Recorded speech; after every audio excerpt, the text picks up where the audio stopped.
welcome back to my channel here at The Craft of Living. Thank you for joining me today. Today we are doing a third volume of my crochet vlog, where I get to update you on my progress of my original goal of doing a crochet market in October.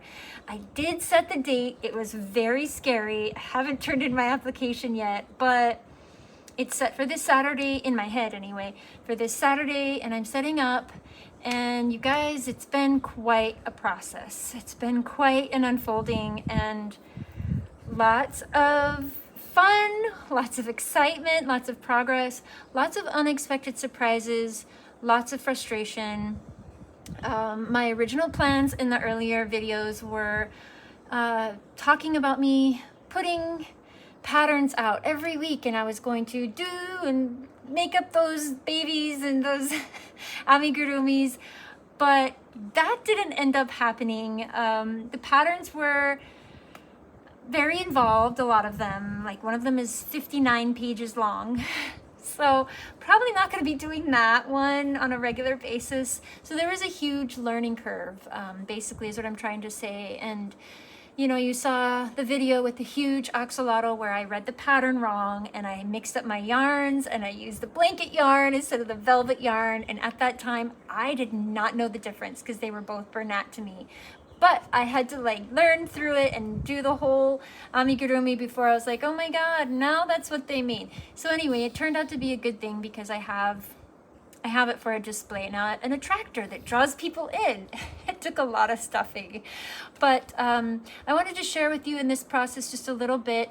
I haven't gone to market yet, as you know, and I'm just doing mock-ups right now. They really recommend you do mock-ups so you get an idea of how much inventory you have. And I think one of the biggest surprises that I wasn't really accounting for was the cost, the unexpected cost of things. So liability insurance, you for sure need. A lot of marketplaces will not allow you to work at their venue if you don't have liability insurance, and some of them are specific on how many millions of dollars they want you to have.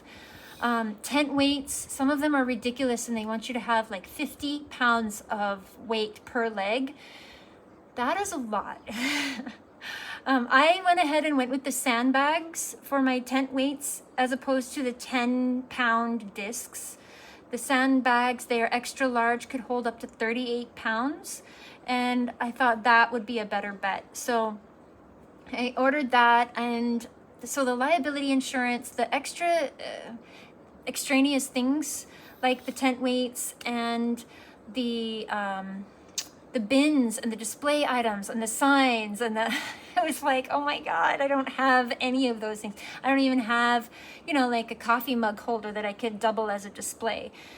So I tried to do secondhand store as much as I could because this is a first venture and I wanted to just see how it goes and not invest too much.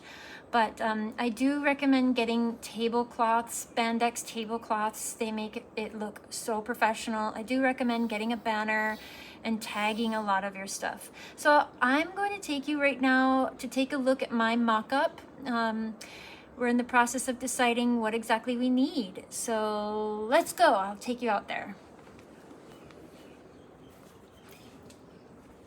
So here's the back of it. So don't get all judgy because it's just the back.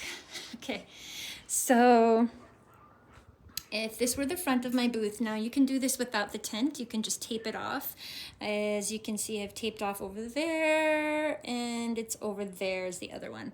So I was told by another YouTuber that if you put a table out in the front of your bestsellers, now this isn't, I just have a bunch of mishmash there right now, but this is like if you put a bunch of your bestsellers out on this table in the front of your booth, it attracts people's eyes and it draws them into your booth. Now I've heard a lot about the Z formation and I'm eager to try it, but I think I need a little more information before I go ahead with it.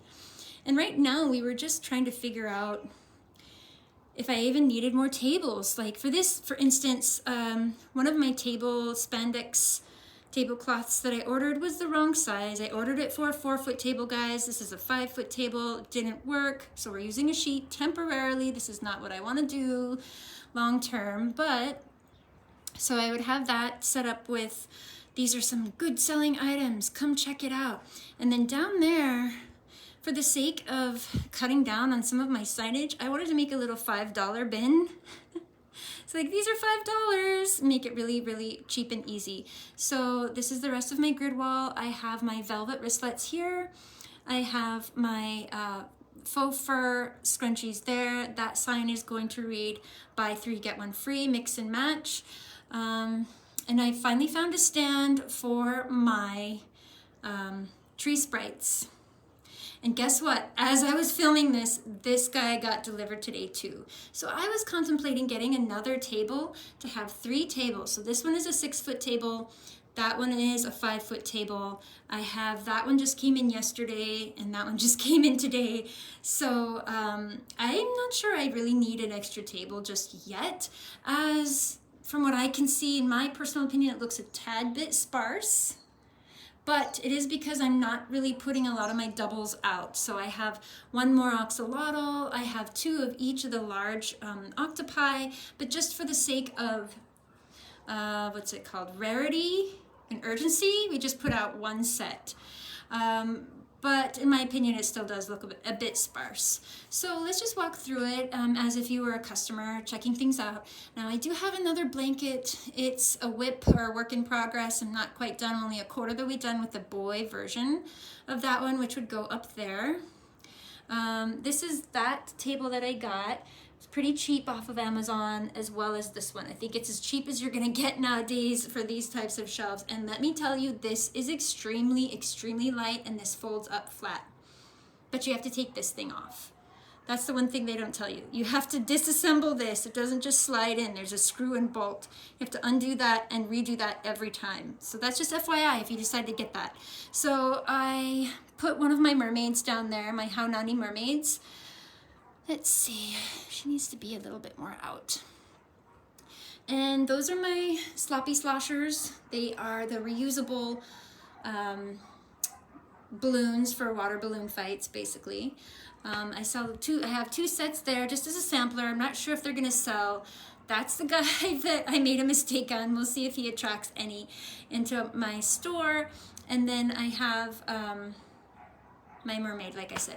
So then I have the hats that I have available. I'm not too fast on hats at the moment, so hats are very, very limited.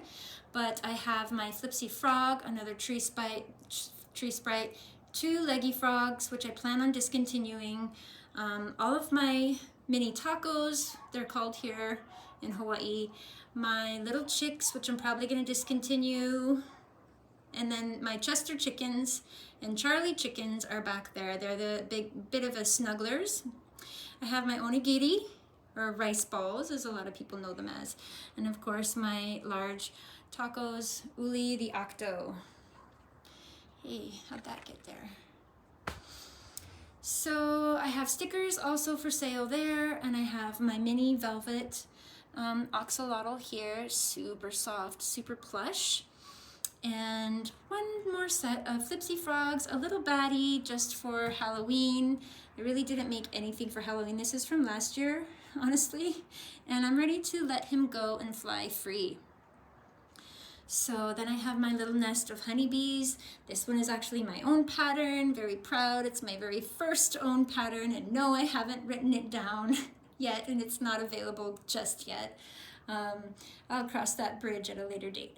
But this is what I've got so far. I think with this additional shelf, I may just put more tree sprites, and then I actually might put up, let's see, more of these big octos. I probably will put those out just to take up more space.